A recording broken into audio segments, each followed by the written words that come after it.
저는 민주당이란 나에게 활력을 주는 에너지원이다. 우리 민주당 의원들한테 아주 유익하고 좋은 공부를 많이 시켜주고 있어요. 보물창고? 예. 보물창고. 민생이다. 의정활동의 전부이다.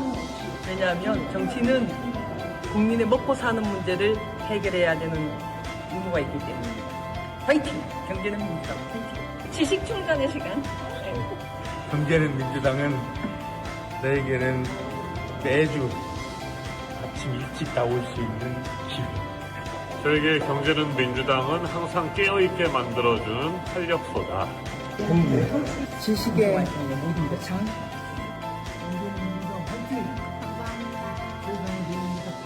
이거는 이제 당의 이미지를 바꿔내는 것 같고, 많은 의원들이 경제를 챙겨야 되는구나, 나도 공부해야겠구나라는 생각을 하게 만들었기 때문에. 경제는 민주당이 좋은 거는 너무 아주 중요한 내용들을 너무 쉽게 이렇게 현실적인 걸 가미해가지고 강의를 하다 보니까 아주 유익한 것 같아요.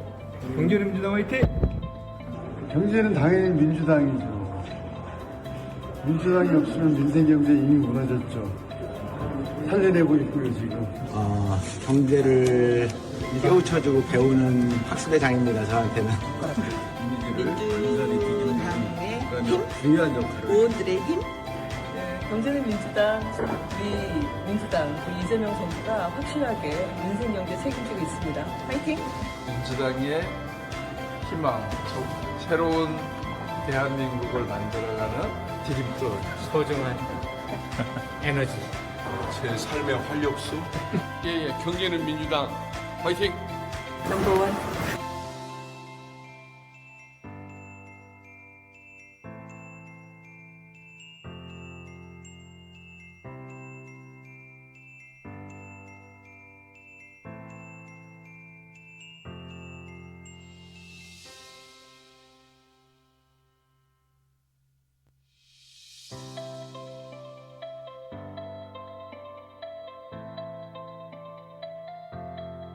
경제는 민주당과 함께 해주셔서 너무 감사합니다. 경제는 민주당과 함께 한 시간이 의원님들이나 우리 보좌진 여러분, 우리 언론인 여러분께도 의미 있는 그런 시간이었으면 좋겠고, 의원님께 경제는 민주당이란? 경제는 민주당이란 나에게 활력을 주는 에너지원이다. 우리 민주당 의원들한테 아주 유익하고 좋은 공부를 많이 시켜주고 있어요. 보물창고? 예. 보물창고. 민생이다. 의정활동의 전부이다. 왜냐하면 정치는 국민의 먹고 사는 문제를 해결해야 되는 의무가 있기 때문에. 화이팅! 경제는 민주당 화이팅! 지식 충전의 시간. 경제는 민주당은 너에게는 매주 아침 일찍 나올 수 있는 기회.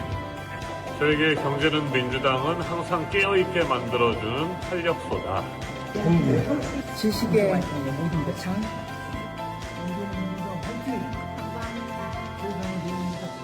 이거는 이제 당의 이미지를 바꿔내는 것 같고, 많은 의원들이 경제를 챙겨야 되는구나, 나도 공부해야겠구나라는 생각을 하게 만들었기 때문에. 경제는 민주당이 좋은 거는 너무 아주 중요한 내용들을 너무 쉽게 이렇게 현실적인 걸 가미해가지고 강의를 하다 보니까 아주 유익한 것 같아요. 경제는 민주당 화이팅! 경제는 당연히 민주당이죠. 민주당이 없으면 민생경제 이미 무너졌죠. 살려내고 있고요, 지금.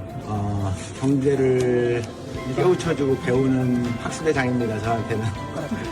민주당의 힘, 중요한 역할을. 의원들의 힘. 경제는 민주당, 우리 민주당, 우리 이재명 선수가 확실하게 민생 경제 책임지고 있습니다. 화이팅!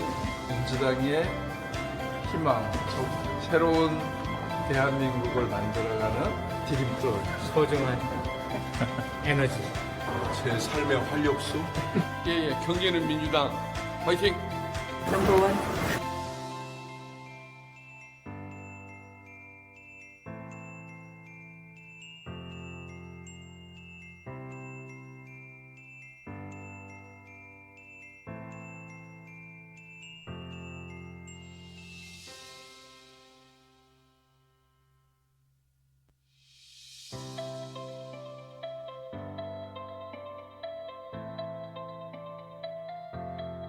경제는 민주당과 함께 해주셔서 너무 감사합니다. 경제는 민주당과 함께한 시간이 의원님들이나 우리 보좌진 여러분, 우리 언론인 여러분께도 의미 있는 그런 시간이었으면 좋겠고, 의원님께 경제는 민주당이란?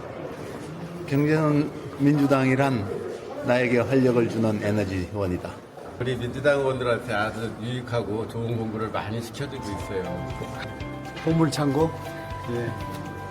보물창고. 민생이다. 의정활동의 전부이다. 왜냐하면 정치는 국민의 먹고 사는 문제를 해결해야 되는 의무가 있기 때문에. 화이팅! 경제는 민주당 화이팅! 지식 충전의 시간. 경제는 민주당은 너에게는 매주 아침 일찍 나올 수 있는 길. 저에게 경제는 민주당은 항상 깨어있게 만들어준 활력소다. 지식의 장.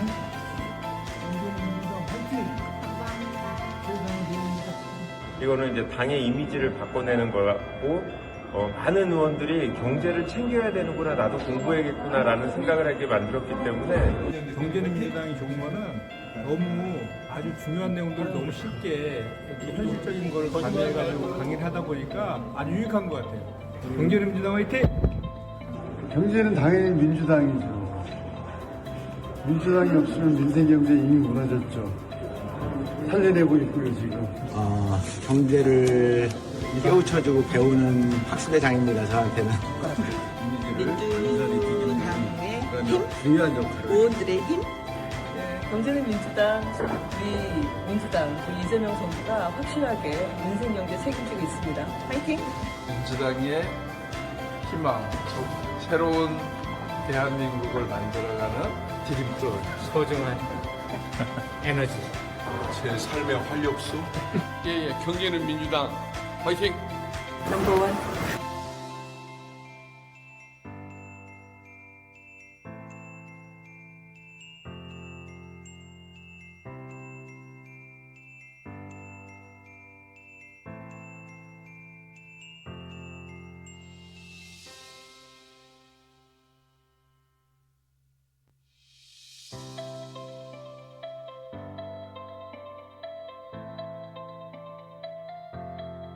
경제는 민주당과 함께 해주셔서 네, 너무 잠시 조금만 있다 시작을 하겠는데요.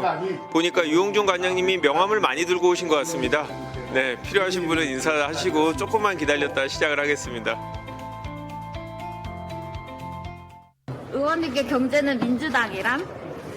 경제는 민주당이란 나에게 활력을 주는 에너지원이다. 우리 민주당 의원들한테 아주 유익하고 좋은 공부를 많이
오세 의원님의 사진을 마지막으로 사진은 마감하고 시작을 하겠습니다.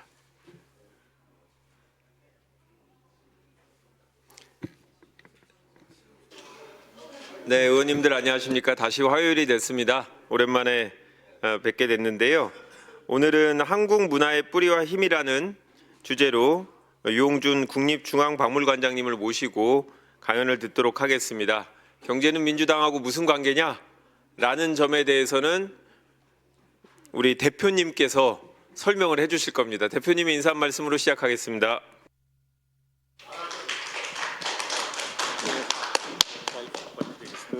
그 연관성은 알아서들 찾아내시고요.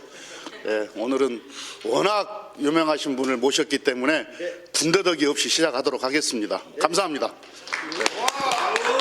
네, 더 큰 박수로 유홍준 관장님을 모시겠습니다. 큰 박수 부탁드립니다. 네, 감사합니다. 저도 군소리 없이 바로 시작하겠습니다. 불 꺼주시겠어요, PPT? 아, 그래요? 이거 나하고 관계없는데. 아, 이거 먼저 다 하고. 네, 이거. 네, 그러세요. 빨리 하세요. 오늘 그냥 재미있는 우리 역사 이야기를 그 PPT를 보면서 같이 즐기도록 하겠습니다. 우리가 살다 보니까 그 선진국이 돼가지고 지금 뭐 우리 K컬처가 보여주고 있듯이 이 세계에서 위용을 아주 과시하고 있는데, 그렇게 발전하는 과정 속에서 우리 의식 속의 변화, 아직까지 따라가지 못하는 것이 하나 있다고 생각하는 것이, 우리 역사를 보는 시각을 세계사 속에서 우리 역사를 봐왔던 것이 부족했어요. 여러분들이 그동안 배워왔던 역사라는 게 한반도에서 일어난 사건 사고사를 배웠습니다. 그래서 맨날 전쟁한 얘기, 전란에 깨진 얘기만 그렇게 했는데, 또 한편으로는 우리 국토가 갖고 있는 의미에 대해서도 세계사적으로 보지 못했기 때문에 쓸데없는 열등의식을 갖고 있는 것도 있습니다. 이게 1744년, 잠깐 앉아서 하겠습니다. 1744년 프랑스에서 만든 아시아 지도인데, 내가 이 지도를 지금 방에 걸어놓고 아주 좋아하는 게, 한반도를 이렇게 크게 그려줘가지고 이것만 보면 뭐 부자가 된 것 같아요. 근데 이 동양권에서 영어권에서 동양학을 공부할 때 첫 번째 보는 책은 하버드대 라이엇샤워 팀이 만든 이스트 에이시아인데, 그 이스트 에이시아 첫 문장입니다. 한국은 중국 때문에 상대적으로 작아 보이지만 실제로는 유럽의 보통 나라와 비슷한 크기이다. 면적은 약간 좁지만 인구는 약간 더 많다. 어떤 이는 한국이 미국의 미네소타주 정도라고 왜소함을 강조하지만 실제로는 한국은 잉글랜드, 스코틀랜드, 웨일즈를 합친 면적하고 비슷하다고 할 수 있다. 코리아는 절대 작은 나라가 아니다. 이게 세계사적으로 봤을 적은 이런 시각을 갖게 됩니다.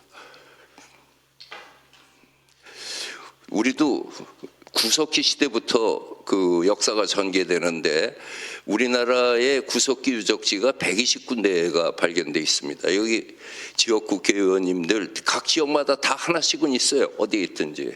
그중에 가장 유명한 것은 연천 전곡리 선사 유적지인데, 여기서는 저런 주먹도끼가 발견됐는데, 저 주먹도끼는 구석기 시대 뗀석기 중에서 가장 발달돼 가지고 그 구석기 시대 맥가이버 칼이라는 그런 별명이 있어요.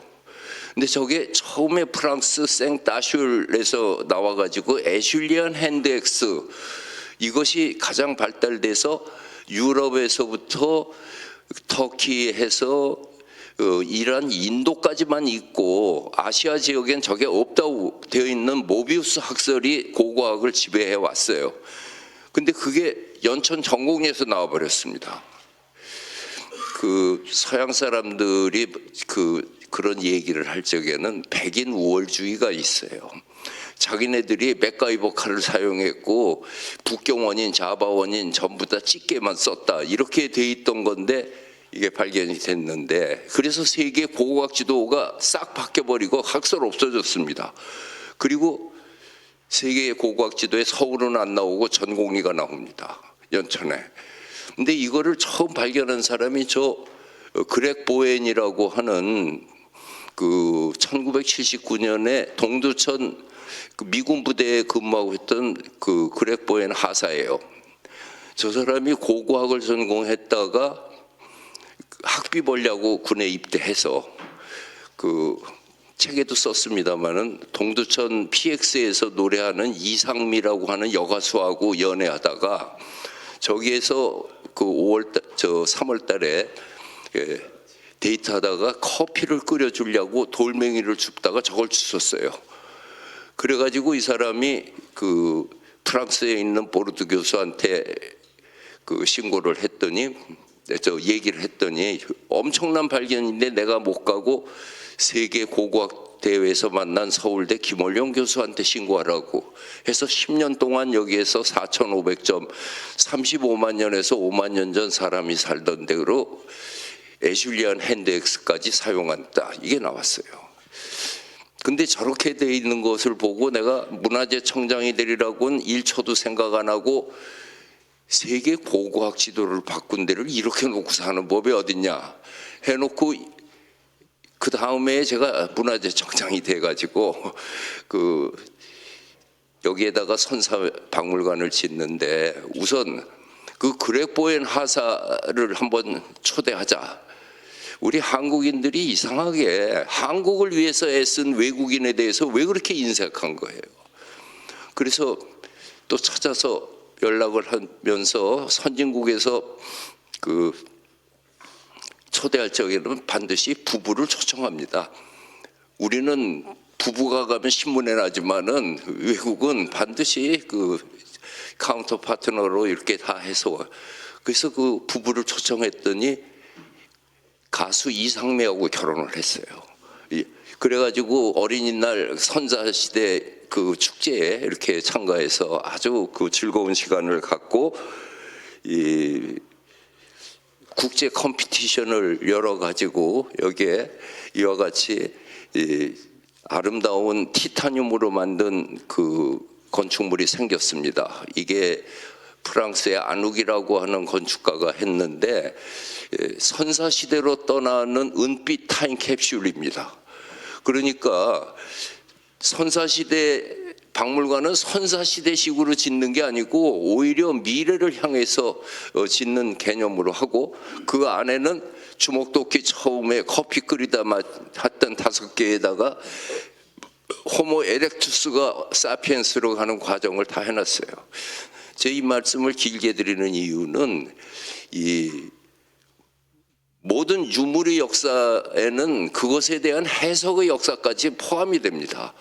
그리고 그 스토리텔링이 있음으로 해가지고 우리는 더욱 살겹게 문화유산을 접할 수 있다 하는 그 시범적인 것으로 우리 주먹도끼뿐이 없는 구석기 시대가 우리들이 삶 속에서 갖는 의미를 이렇게 찾을 수 있고 한국 문화의 뿌리가 멀리 세계 고고학 지도 속에서 당연히 있는 데까지 가는 겁니다.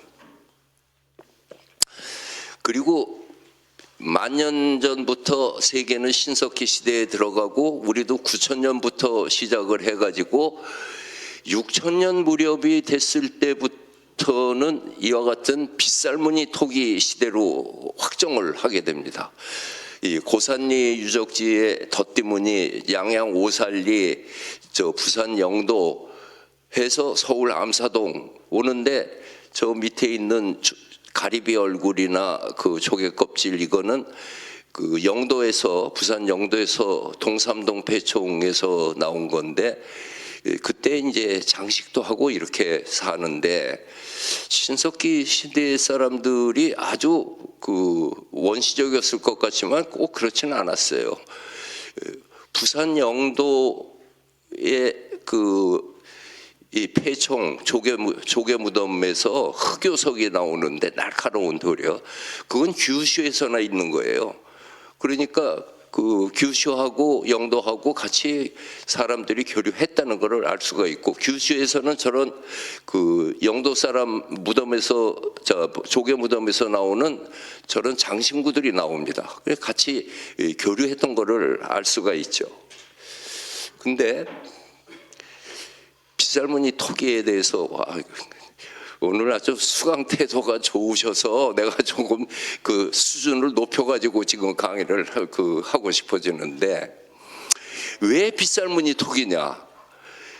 그냥 그릇을 만들면 됐지 왜 빗살무늬를 했냐? 이것은 이제 미술사가 되겠죠. 저거 토기는 이제 이건 6,000년 전 무렵인데 인간이 만들어내는 최초의 공작물입니다. 저 그릇을 처음으로 흙을 빚어가지고 그릇을 만들었잖아요. 이 그릇을 만들므로써 생활이 바뀌는 거가 잉여 작물을 저장할 수 있는 것은 기본적으로 생각할 때 그거보다 더 중요한 게 있어요. 이때부터 음식을 끓여 먹었어요. 그래서 수명이 쭉 하고 늘어나게 됩니다.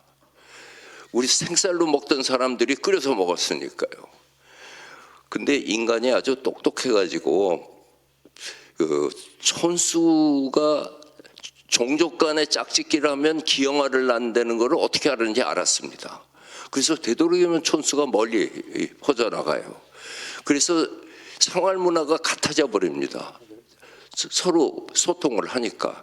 그래서 세계에는 그 토기를 가지고 볼 때 스칸디나비아식, 유럽식, 터키식, 이란, 인도식, 중국은 앙소 문화, 용산 문화, 홍산 문화 있고 우리는 알타이에서부터 내려오는 빗살무늬 토기입니다.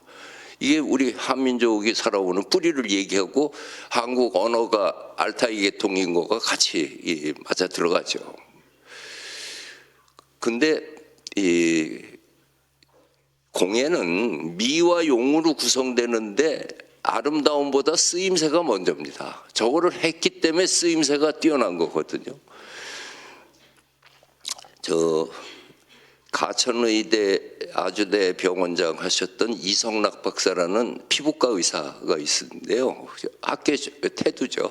이분이 정년 퇴임을 하시고 나서 명지대 미술사학과 박사과정에 들어오셔서 그 새로 앞으로 살 30년을 준비를 하시는데 그분이 재작년에 논문을 써냈는데 그 논문이 아주 신선한 게 책으로도 나왔는데 조선시대 초상화에 나타난 피부병 연구라는 거예요. 그래서 조선시대 초상화가 얼마나 리얼리티 있는가는 그 논문이 그냥 물증이 되어버리는 거예요. 조선시대 초상화 1000분을 조사를 했는데 그중에 230명이 곰보 자국이 있습니다. 조선시대는 머리카락 하나가 달라도 다른 조상이라고 정확히 그리라고 그래요. 그러면서도 또 인품을 같이 그리라고 합니다. 조선시대 초상화는 절대로 뽀샵 안 해줬어요. 간반이 있으면 백납병 앓은 자국까지 다 하죠. 이성락 박사가 내 강의를 듣더니 저게 있어서 미끄러지지 않고 들기 좋았을 겁니다. 지문 같은 그 역할을 하죠. 아무튼 이렇게 퍼져나가는데 그 유명한 반구대 그 암각화가 이 신석기 시대에 만들어지는데 이 대곡천 저 벼랑에 8m 곱하기 4m 이렇게 그 고래를 비롯해 가지고서 그림을 그린 것이 처음에는 이 시대 살던 사람들이 자기네들이 그 많이 잡고 싶은 거를 희망사항으로 그렸다라고 생각을 했는데 이게 그렇지 않고 저 고래 저것도 다 잡았다는 거예요. 잡아서 살았다는 거예요. 그게 저게 인도네시아에서 배 타고 8명이 가서 고래 잡는 모습이고 저 안에 있는 거는 울산에서 나온 유적지에서 나온 고래뼈에 작살이 꽂혀 있는 겁니다. 근데 이 고래가 그 당시에 지금도 저 장생포 있는데 고래가 지나가고 있잖아요. 옛날에는 이 안쪽까지 와가지고 사람들이 가서 이쪽으로 이렇게 몰다 보면은 라마파라고 그 사람들 그러는데 추장되는 사람이 그냥 팍 하고 찍으면은 이게 포유동물이라 피가 있어서 상처를 받아가지고 이제 어디 가서 좌초하면은 잡는 거가 된답니다. 근데 신석기 시대만 들어가면은 우리에게 인간에게는 세 가지 이즘이 생기는데, 첫째는 애니미즘, 문활론이죠. 모든 생명체는 영혼이 있다. 두 번째는 그 영혼과의 대화를 하는 것이 샤머니즘이고, 그 샤머니즘의 기념물로 만드는 게 토테미즘입니다. 그러니까 이런 식으로 그 축제 때마다 그 자기네들이 희망했던 것들을 그림을 그려놨던 이런 자치가 우리 한반도에서 사람들의 조형적인 삶을 보여주는데, 그게 세월이 지나니까 신석기 말기 청동기 시대, 그러니까 3,500년 전쯤 되니까 이것이 추상문양으로 바뀌게 됩니다. 바로 방구대 옆에 있는 천전리에 있는 안각화는 저와 같은 추상문양이에요. 이건 다시 얘기해가지고 우리의 인식이 개념으로서 인식을 하기 시작했다는 겁니다. 인지가 그렇게 확 순식간에 발달을 합니다. 근데 이게 우리만 있는 게 아니고 저 중앙아시아로 해서 아메리카 원주민까지 있는데, 그 미국의 포코너 스테이트라고 유타주, 네바다주 이렇게 만나는 꼭지점이 있는데 유명한 이 아래쪽에 있는 안각화가 있는데, 거길 가봤더니 이 안내판에 뉴스페이퍼 락이라고 써 있어요. 신문바에. 그 당시에 생활 정보가 여기에 다 들어가 있다는 거죠. 그렇기 때문에 우리가 갖고 있는 반구대 암각화나 천전리 또는 포항, 칠포, 그 남원에도 있고 해온 저것들이 갖고 있는 언어를 밝히기 위해서는 우리 것만 갖고서 하는 게 아니라 이 중앙아시아까지 포함해가지고 같이 연동을 해가지고서 연구를 해야 되기 때문에 우리가 학술 연구를 그들하고 함께 이루고 그렇게 국제적인 그 행사를 해가고 있습니다.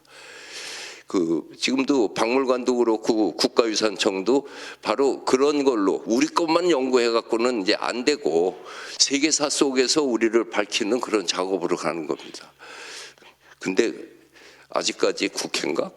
나라에서는 예산 편성이 그런 개념까지 가지를 않아가지고 이 국제학술대회를 한번 여러 가지 한다고 했을 적에는 10개 넣으면 1개 정도만 오기 때문에 이제 의원님들 뵌 김에 하소연을 그렇게 하는 겁니다. 지금 진도는 이렇게 나가 있어요. 그리고 아무리 적게 줘도 우리 할 거는 합니다. 그랬다가 이제 청동기 시대 들어가면은 이와 같이 그 양쪽이 북방식 남방식이 되는데, 복주머니 모양의 저 의주 미송리형 단지에 비파형 모형의 청동기에 탁자식으로 된 고인돌, 이 세 개가 있으면 무조건 고조선 유물입니다. 이것이 남방으로 오면은 송국리형 고구마형의 그 토기에다가 속이 쏙 들어간 세형 동검이고, 손잡이에는 청동어리가 조각이 돼 있고, 이 바둑판식으로 해놓은 거는 이건 남방식, 남쪽에 있었던 청동기 시대입니다. 우리의 청동기는 이렇게 진행이 됐는데 그렇게 뛰어난 건 아니었어요. 아직 킹덤으로는 가지 못하고 치프덤을 유지하고 있는 정도였습니다. 근데 이 중에 아주 독특한 것이 고인돌이에요. 저 고인돌이라고 하는 게 치프, 족장 되는 사람의 가족 묘역이 한 1500년 계속되면서 때무덤을 이루는데, 그 중에 화순 대공리 춘향하고 강화 부근리하고 고창 상감리 있는 거는 유네스코 세계유산에 등재되어 있습니다. 일찍이 됐어요. 저게 그렇게 쉽지 않은데 유네스코 세계유산에 등재되려면 제일 먼저 OUV, Outstanding Universal Value를 인정받아야 돼요.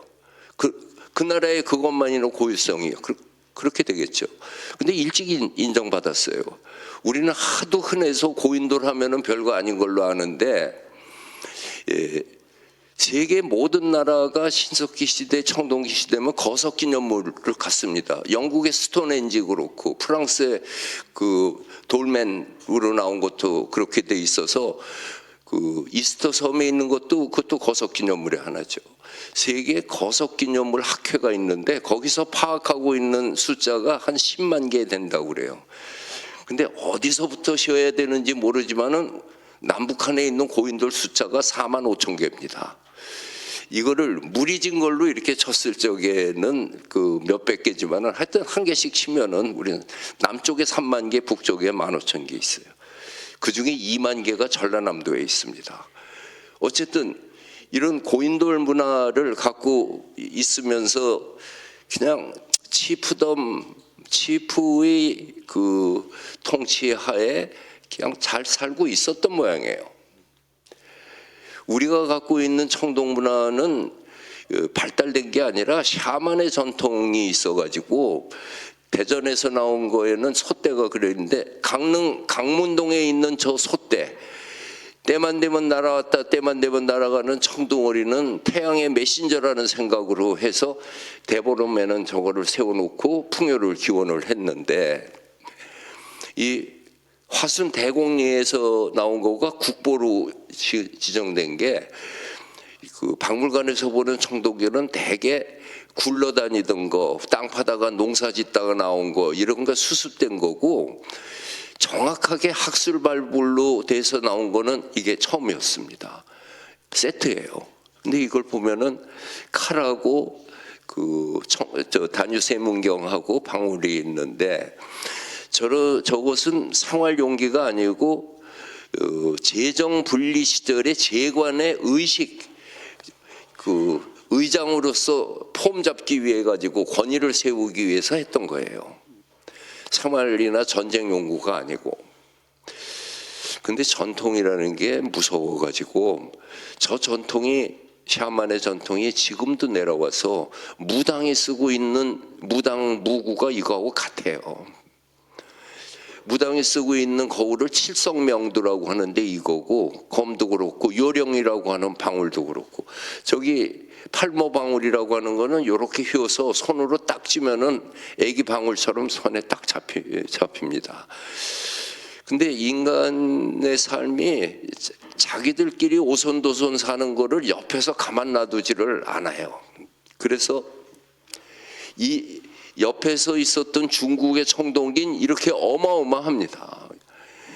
참 대단한 문화를 갖고 있었죠. 그랬다가 결국은 철기 시대로 넘어가고 춘추 전국 시대예요. 그래갖고 진나라가 중국을 천하를 통일하니까 저것이 자기네들끼리 싸울 적에는 국방의 문제가 아니었다가 진나라가 통일하고 한나라로 30년으로 넘어가니까 그때부터 자기네들의 국방 문제를 다루기 시작해가지고 만든 게 한사군입니다.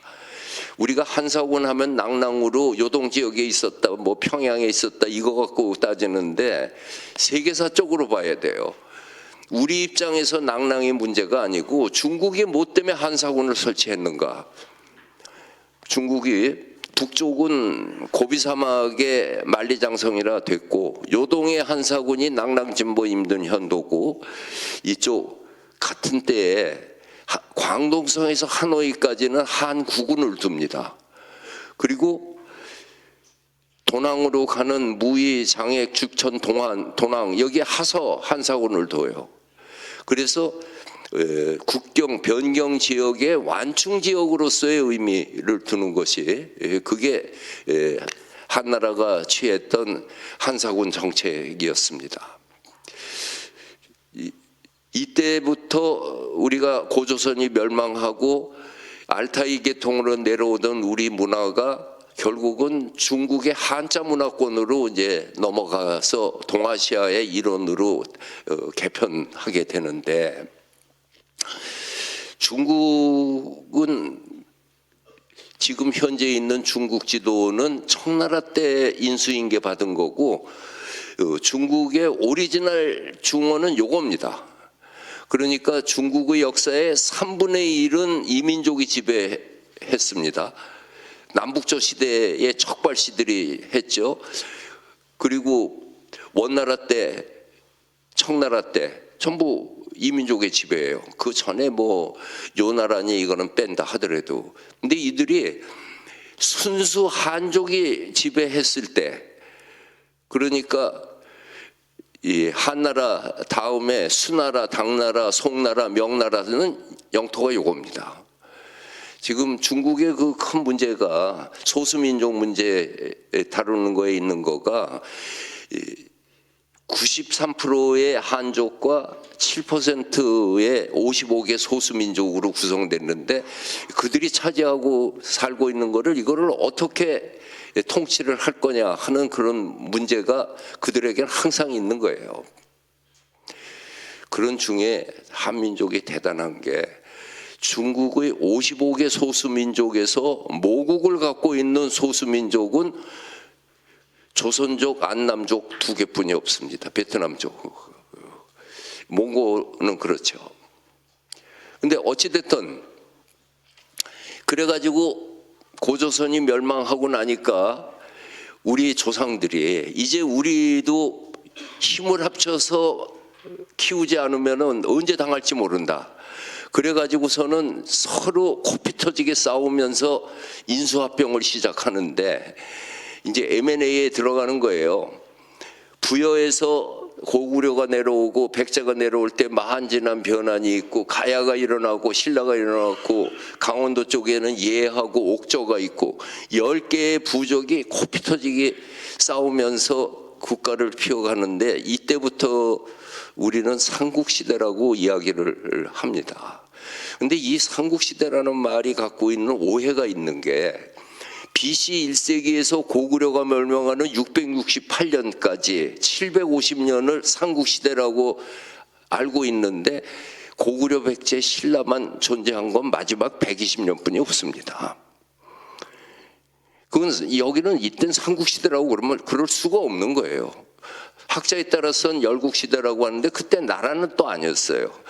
그래서 미술사 고고학에서는 이 AD 300년 될 때 삼국과 가야 시대로 가거든요. 그래서 그 이전에 400년, 300년 되는 기간은 원삼국 시대, 프로토라고 하는 개념으로 삼국 시대로 가는 기원에 해당하는 시대입니다. 이때의 유물, 이제 역사는 유물이 증명해야 되는데, 그 유물이 뭐냐? 이게 없었다가 70년대 말에 등장하는 이 쇳불 손잡이 단지하고 오리영 토기가 갑자기 등장을 했습니다. 이게 낙동강 지역에서 많이 나왔는데, 벌써 이때 되면은 제기거든요. 술독이고 퇴죽 그러세요. 우리 한국 미술사에서 처음 나오는 조형적인 아름다움을 이렇게 보여줍니다. 근데 저게 그 70년대 말 되니까 갑자기 뭐 울산, 창원, 마산 이 지역에서 저게 나오기 시작을 했어요. 왜냐하면 그 당시는, 지금은 문화재보호법으로 10,000평 이상을 경영하려면 문화재조사가 끝나야 하는데, 그 당시는 공사하다가 나오면 신고하기로 돼 있었어요. 근데 단군일에 한 건도 신고가 된 게 없고, 공사하다가 토기 조각이 보였다면 밤사이 불도저로 밀어버렸습니다. 그거 들켰다가는 공사가 중단되니까요. 그러니까 문화재 파괴는 다 그들이 한 거예요. 근데 그건 제도가 그렇게 만들었잖아요. 근데 그 과정에도 그걸 빼서 팔아먹는 도둑놈은 또 있는 거예요. 결국 이자가 애국자예요. 유물을 살렸잖아.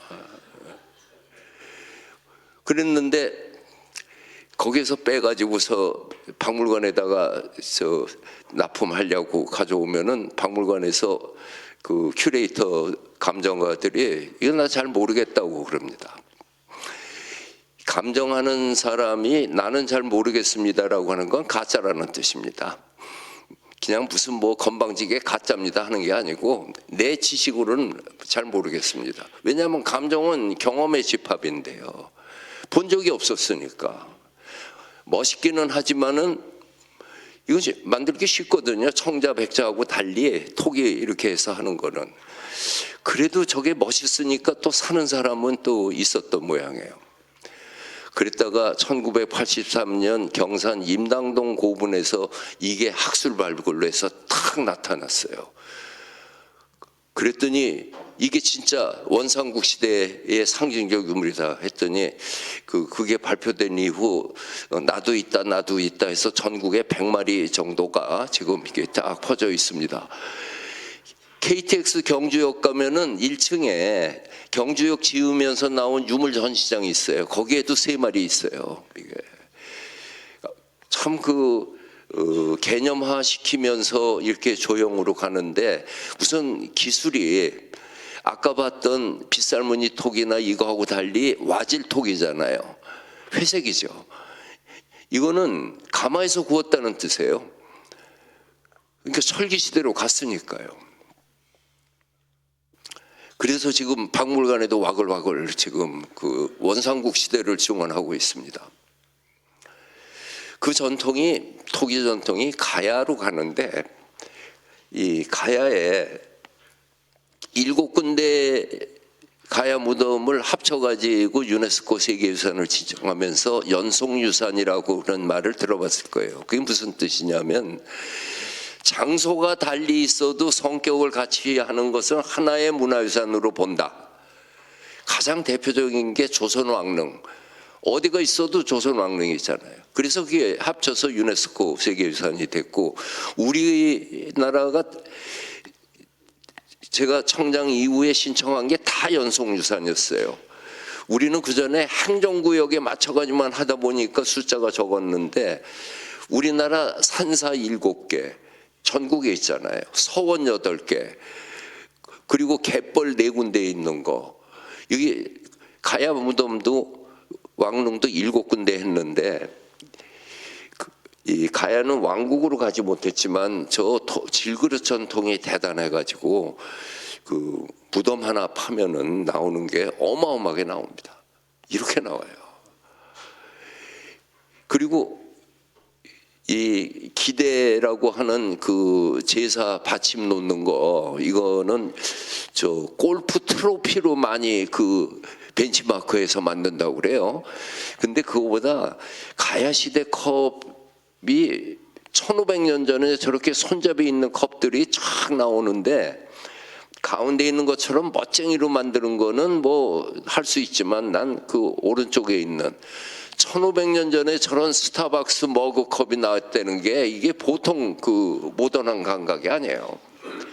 가야의 컵은 가야의 토기는 정말로 위대합니다. 지금 김해박물관에 철과 가야 토기 전시회를 하고 있는데 우리가 갖고 있는 잠재되어 있는 여러 이미지 중에서 크게 다시 반드시 부각하리라고 생각하는 건 가야 토기라고 저는 장담을 하고 김해박물관도 우리 국중박 소속 박물관이기 때문에 거기에서 가야의 옥과 철과 토기 이것이 경남 지역 가야 사람들의 프라이드를 갖는 그 문화 마인드 또 문화 상품으로 개발할 그런 생각을 갖고 있습니다. 정말로 멋있습니다. 이런 거 다 가야 토기 이거는 하만 아라가야 속에서 나와 있는 것들입니다.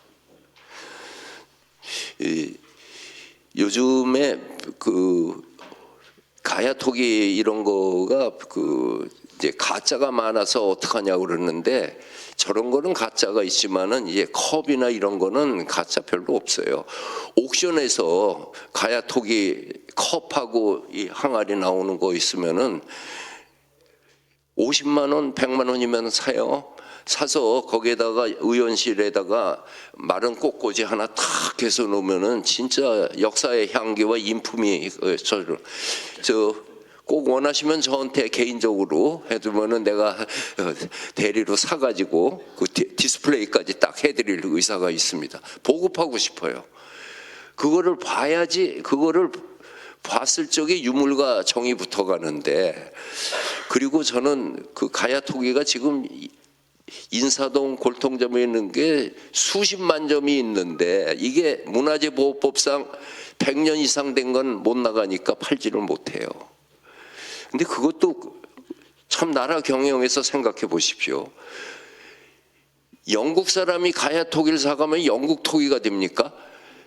영국 사람도 가야를 존중한다는 뜻이잖아요. 내가 프랑스 가가지고 17세기에 만든 리모즈 향수병 사갖고 오는 거 아무 일 없이 들고 와요. 그냥 가서 꾸루안꾸루 가서 사갖고 오면 되는 거예요. 200불 300불 주고 사오잖아요. 이게 그렇게 묶어놓음으로 해가지고 폐쇄적 민족주의가 우리가 손해를 보는 거예요.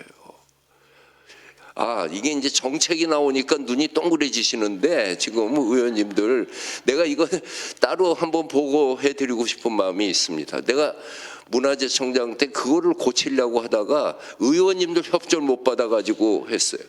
문화재를 환수한다고 그래야 애국인데 이걸 수출하자고 그러니까 저걸 청장 저건 미친 사람 아니냐 취급을 받았어요. 근데 난 지금도 그랬다고 생각해요.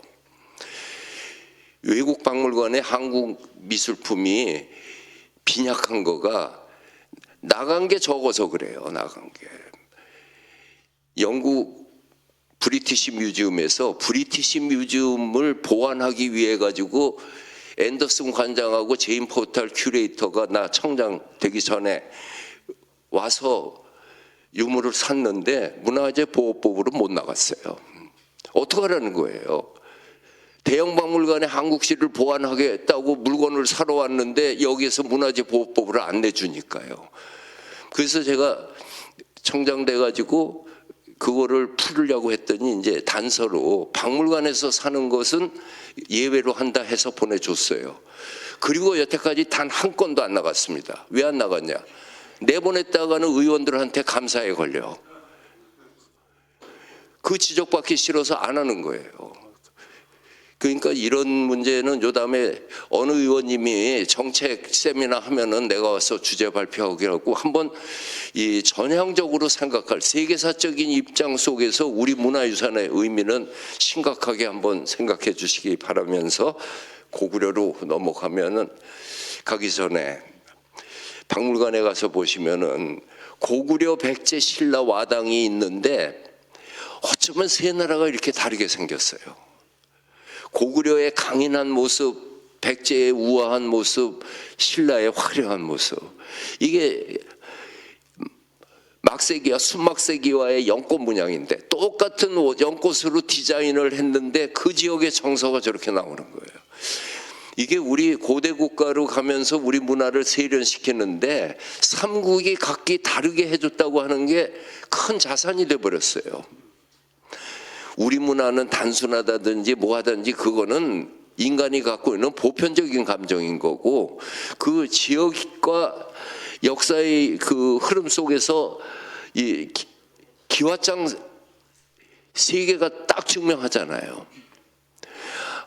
아마 의원님들도 이제 박물관에서 기와장 보면은 딱 그 눈에 들어올 겁니다. 한번 개념이 생겨놓으면 그 다음에 보이니까요. 그리고 대개 그 특수한 예도 있겠지만은 대개 백제 와당을 그렇게 좋아합니다.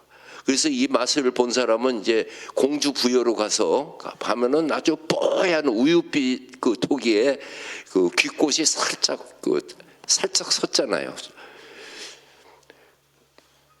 그래도 화려한 맛이 참 좋죠. 고구려의 위용을 보여주는 것은 역시 지반입니다. 평양 말고 지반에 뿌리를 처음에 둬서 했는데 그 압록강 만포 건너편 지반에서 400년 고구려 광개토대왕비 장수왕릉 다 거기 있잖아요. 이 압록강 너머에. 우리가 맨날 이 교과서에서 광개토대왕비하고 장수왕릉 장군총 보는데 집안에 한번 가서 보면은 여기에 고구려 시대 무덤이 13,000기가 있는데 환도산성에 올라가면은 쫙 펼쳐집니다. 고구려의 위용이 뭔가 하는 거는 이거 여기서 보는 것처럼 장쾌한 게 없어요. 유네스코 세계유산에 등재되어 있습니다. 그랬는데 고구려 무덤이 처음에 저렇게 돌무지 무덤이었어요. 그 피라미드 형식으로 네모뿔로 이렇게 쫙쫙 쌓아갔는데 350년 무렵이 되니까 이게 돌무지 무덤이 없어지고 석실봉토분이라고 해서 석실을 짓고 이제 그 흙으로 덮었는데 거기에 벽화 무덤이 이제 등장하기 시작한 게 고구려 고분 벽화예요.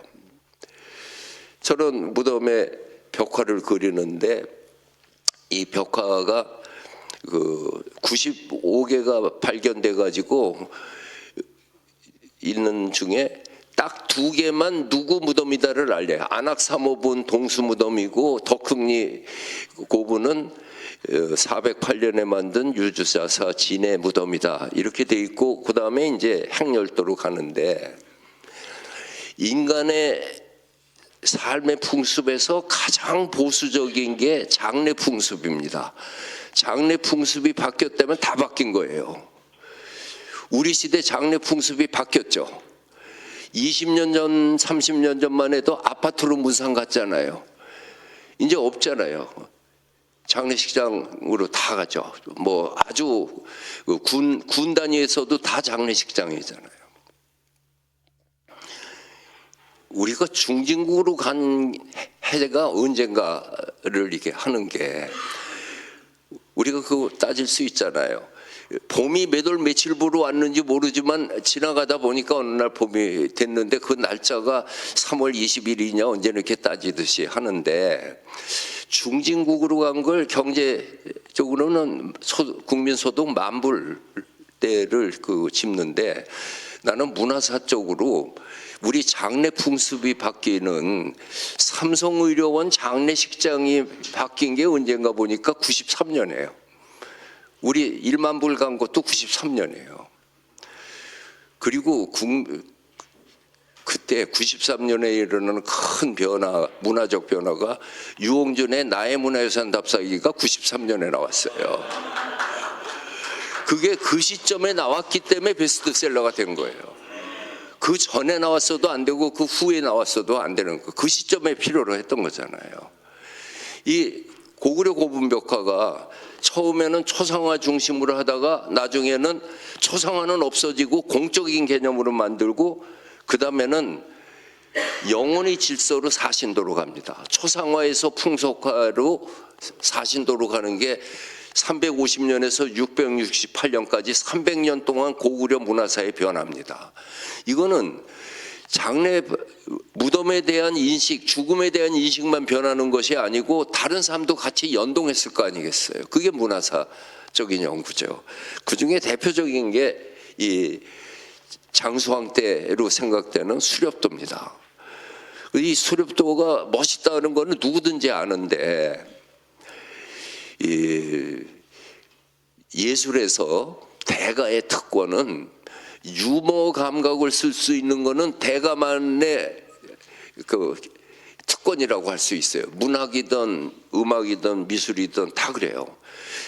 여기에 씩씩하게 사냥하는 그림을 그리라고 그랬는데, 저 끝에 사냥 가기 싫어서 억지로 가는 고구려 청년 하나를 쓱 그려놨어요. 아니, 이 죽음의 공간에 이게 어디 사냥 가는 사람이야? 이 심각한 공간 속에 이걸 그릴 수 있던 게 그게 고구려의 문화였고, 그때가 장수왕 때였습니다. 그리고 사신도로 하고 난 다음에 넘어가죠. 신라 고분, 누가 그런 적이 없는데 경주에 가면 신라시대 왕릉이 시내에 쫙 있다고 그러는데 그건 순 거짓말이에요. 경주 다운타운에 있는 봉분 있는 무덤이 155개가 있는데, 이거는 AD 350년에서 500년 사이 150년 기간 동안 마리깐 시절의 경주 김씨 가족의 묘역이에요. 그 이전에는 어디 있는지 모르고 그 이후에는 다 경주 바깥으로 진흥왕, 법흥왕, 선덕여왕, 진평왕 다 경주 바깥에 있지 경주 시내에 있는 건 없습니다. 왜 그 시절에 마립간 시절에 경주 시내에 이와 같은 엄청난 고분들을 만들었는가? 이거가 신라 역사를 새롭게 여러분들이 유물과 함께 인식하는 한 계기가 될 수가 있을 겁니다. 지금 황남대총 있는 데에서 있는 거가 일제강점기에 1921년에 여기에서 금관이 나와가지고서 이제 세계를 놀라게 해줬는데, 지금 저기 황남대총에 있는 사랑나무 2개 있는 데는 이 줄을 한 30분은 서야지 사진 찍는 차례가 와요, 언제든지. 그리고 저 봉황대라고 느티나무 있는 저 400년, 500년 된 느티나무 있는 거가 지금 현재 남은 거에 제일 커서 이 지름이 100m예요. 100m. 한참 돌아야 되죠. 저거는 발굴하지도 않은 거고 있는데, 얼마 전에 그 과기부의 이 R&D 사업의 하나로 지금 이집트 피라미드의 스캔을 해가지고 있는 거가 인터넷 보면은 피라미드 스캔 치면은 나옵니다. 투시해가지고서 그 내부 구조를 하는 거. 우리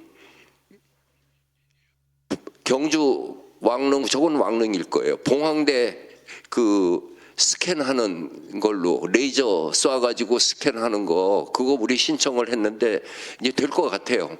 이제 안 되면 의원 입법으로 뭐 예산하는 거 있잖아요. 그거 저거 팔 거 없이 지금 그 속에 뭐가 있는가 보면 될 거 아니겠어요.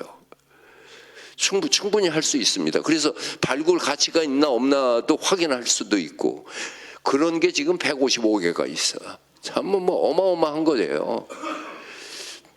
이게 1921년에 저쪽 이게 신라 무덤은 묘해가지고 이 고구려하고 백제는 어쨌든 돌집을 짓고 거기다 그림이나 뭐 부장품 넣고 문 닫고 나서 흙으로 덮어서, 흙이 무너지고 나면 문 열고 가서 사람들 다 가져가고 나무꾼 가서 그 속에서 비도 피하고 뭐 그랬던 거예요. 문화재의 관념이 없으니까.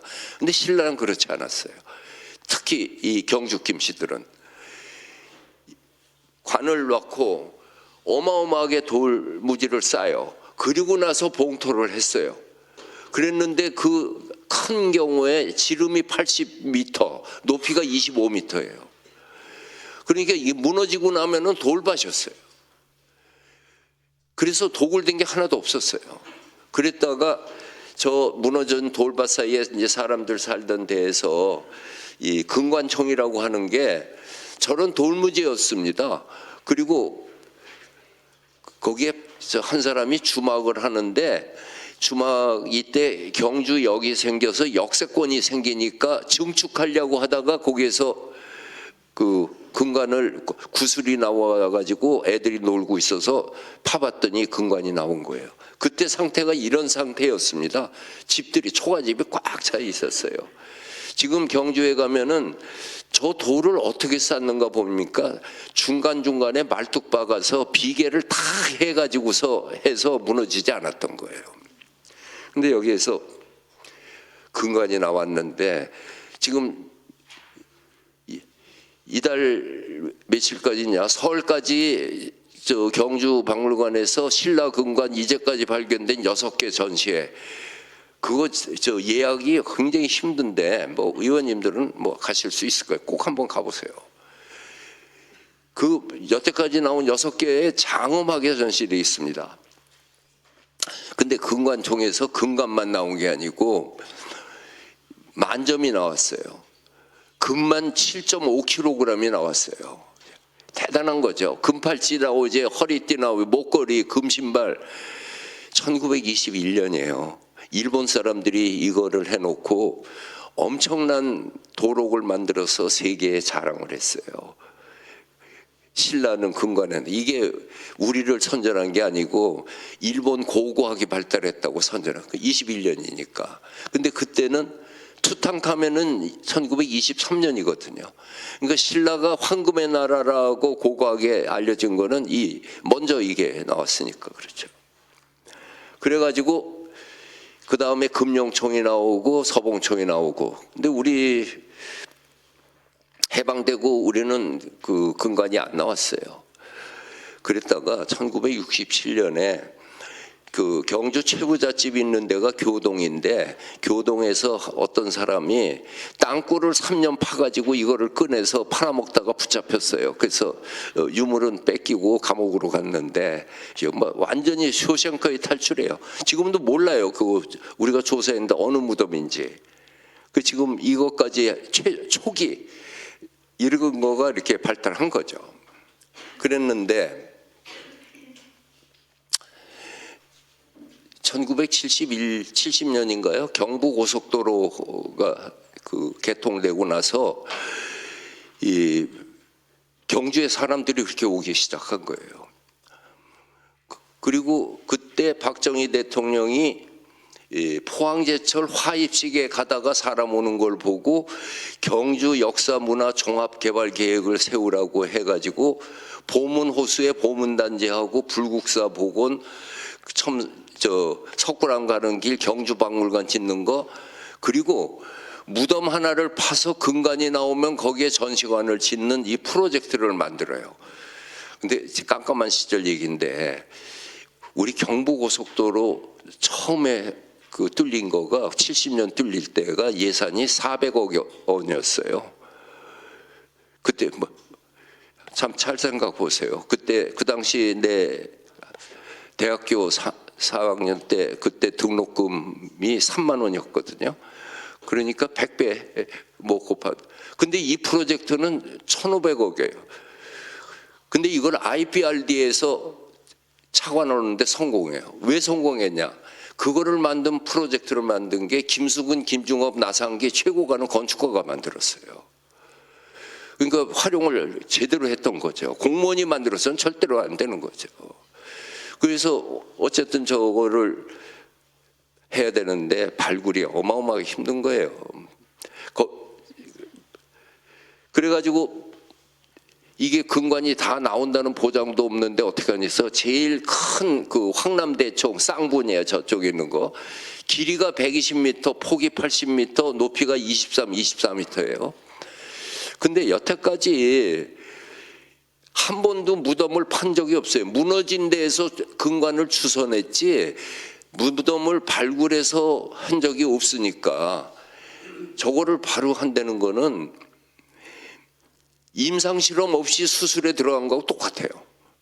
그래서 문화재관리국에서 그 옆에 있는 155호분을 시험 발굴을 해서 임상실험을 하고 그 경험으로 흙이 얼만큼 가니까 자갈이 얼마 나오고 또 뭐가 한다는 경험으로 이거를 하자. 그래서 1년 동안에 그거를 155호분을 임상실험을 했는데 거기서 근간이 나와버렸어요. 그게 천마총이라고 하는 겁니다. 그리고 난 다음에 이제 본격적으로 하는데 이게 발굴이에요. 그러니까 어디 뭐 발굴 왜 안 하냐 그런 말 할 수 없는 게, 아니 발굴을 삽으로 해야 되는데 이거 언제 다 파네요. 포클레인으로 하는 것도 아니고. 황남대총 때 이 자갈 옆으로 빼낸 거가 7,800대 분이었어요. 트럭으로. 딴 데 실었다가 다시 가져오는데.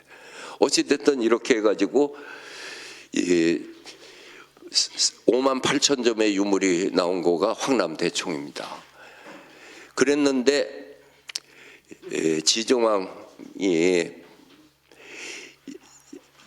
마지막 말일 거 아니에요. 이제부터는 순장하지 말고 호화분묘하지 말아라. 그러면서 이분이 뭐라고 그랬냐면은 이때 503년에 이제부터는 마리간이라고 그러지 말고 국제적인 통어로 왕이라고 칭호하고, 서라벌 사로 여러 말이 있는데 이제는 국호는 신라라고 한다. 신라는 덕업일신 망라사방, 덕업이 날로 새로워져서 사방으로 퍼져나간다. 그게 신라의 뜻입니다. 이게 우리가 고등교육을 받으면서 신라의 말뜻이 뭔가라고 하는 것을 제대로 들은 일이 없고 이런 데에서 그래서 내 답사기가 팔리는 거예요. 나는 이런 것만 찾아가지고 다 얘기하니까. 정말로 멋있죠. 이번 에이펙에 국무총리가 저하고 같이 그 일하면서 에이펙이 경주에서 열리고 있는 의미를 넣는데 무슨 말입니까? 이거 덕업일심 망나사방, 이것이 에이펙 선언문 속에 나온 거가 마침 여태 쓰지 않았기 때문에 이번에 아주 잘 썼는데, 우리 조상들이 그냥 함부로 이렇게 살았던 분들이 아닌 것을, 그리고 이렇게 당당한 문화가 있다는 걸 알 수가 있죠. 그래도 백제까지는 해야겠는데, 백제는 공의 왕국이었어요. 이게 미륵사에서 보수하려고 봤더니 이와 같은 아름다운 사리함이 나오는데, 부여 백마강 건너편에 왕흥사터에서 이렇게 심플한 위덕왕이 죽은 아들을 위해서 사리를 묻고 절을 세운다. 567년이다. 577년. 유네스코 세계유산 백제 역사지구 연성주관 유산으로 한 중에 왕궁리 석탑에서 나온 저거는 세계 사리함 콘테스트 나가면 1등 할 거예요. 아마 엄청나게 아름다워요.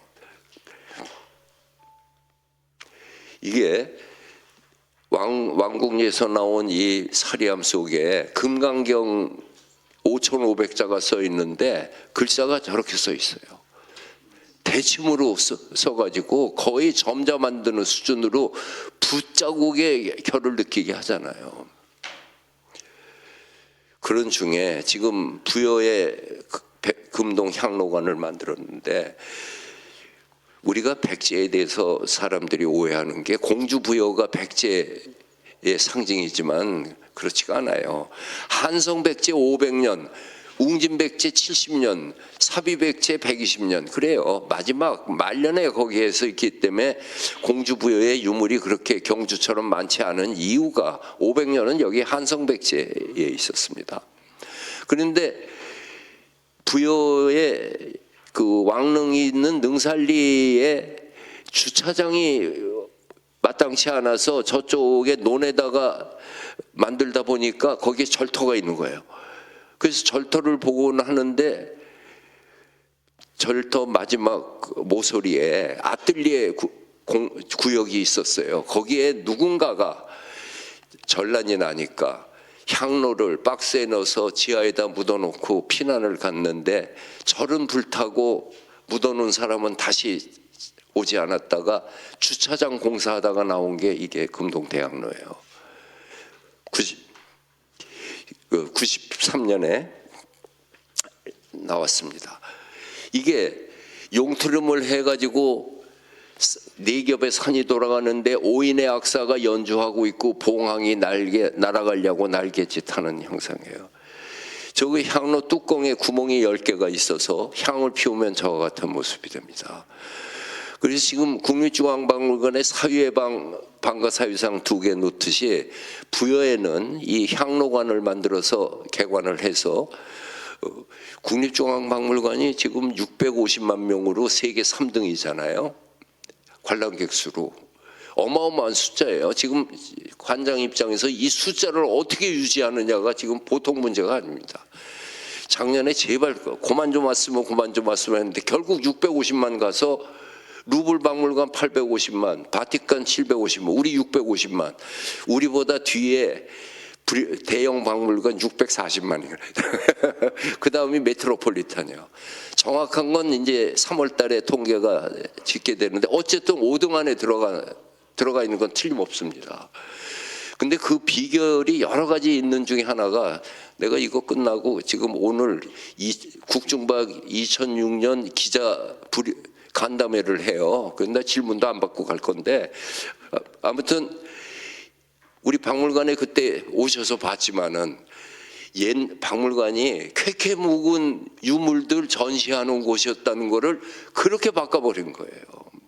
그리고 세상 없는 박물관도 가서 보고 난 다음에 집에 와서 생각나는 거는 유물을 한두 개잖아요.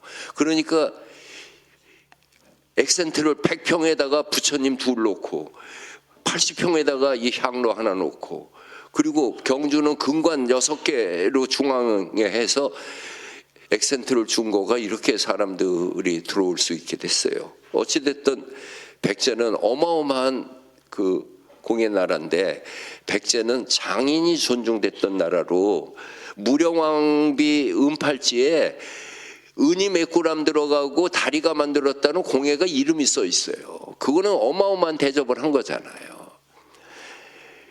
그래서 김부식이 삼국사기 백제본기 온조왕 15년 BC 4년 작신궁실했다. 거미불로 화이불치 검소하지만 누추하지 않고 화려하지만 사치. 이 성스러운 거를 지난번 판결문 속에 넣어가지고 또 그따위 판결을 했는지 아무튼 근데 이게 얼만큼 버져가 있냐면은 국민들이 이걸 얼마나 좋아하냐면 우리 동네 미카사라는 미장원 아줌마는 저기다가 거미불로 화이불치 최고의 미용실 써 있어요. 근데 이게 중요한 것이 개념으로 인식을 한다고 하는 것은 다른 사물을 볼 수 있는 가이드라인이 되는 거예요. 그리스 미술은 고귀한 단순과 조용한 위대라고 빈켈만이 얘기했어요. 단순성이 얼마나 고귀하고 위대하다는 것이 조용하게 있다는 것을, 이 고귀한 단순과 조용한 위대라는 개념을 알고 아테네를 간 사람하고 모르고 간 사람 보는 시각이 달라요. 거미불로 화이불치를 갖고 부여박물관에 오신 분하고 아닌 분하고 보는 거에 차이가 있죠. 근데 이것이 김부식이 얘기한 거를 정도전이 경복궁을 지으면서 워딩만 다르고 똑같이 이야기합니다. 그리고 이 말은 누구든지 다 좋아할 수 있는 말이잖아요. 저렇게 하기가 힘들어서 그럴 뿐이지.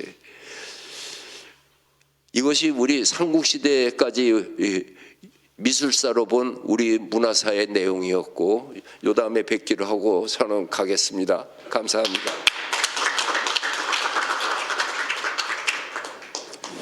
그래도 꼭 뭐 저거 대화하고 싶은 분이 한두 분 있을지 모르겠다. 혹시 지금 바쁘셔요? 혹시 질문 있으세요? 그러면은 저기 질문은 다음에 국중박에 가셔가지고 직접 하시기 바랍니다. 오늘 감사합니다. 고생하셨습니다.